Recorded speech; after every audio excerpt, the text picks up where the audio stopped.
A rare display of Russian discontent. Some 100 people angry over the economic mismanagement of the country have rallied in Moscow. They called for President Vladimir Putin to sack several top ministers over the crisis.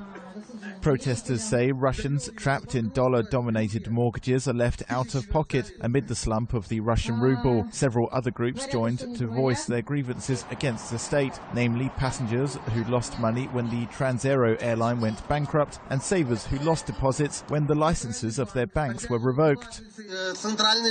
One activist said, "The central bank pursues a policy that is destroying our country, and the so-called financial restructuring is nothing but the financial restructuring of the personal wallets of some snatchers and robbers who are at the helm of the central bank." Protest organisers said this was just the start and threatened more action if their demands are not met. The core of the issue is that they don't seem to listen to us. They ignore us, unfortunately. The press does not publish any information about us, and the information that comes from official bodies is one-sided and doesn't reflect reality. Separately, another protest was held, this time over violations of constitutional rights in Russia.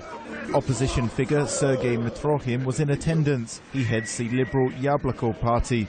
He urged ordinary citizens to stand up against the government.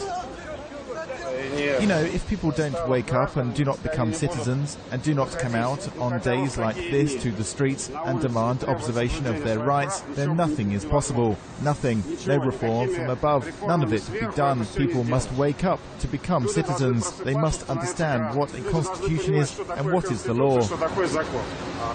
Mitrokhim was later piled into a police van along with dozens of other activists.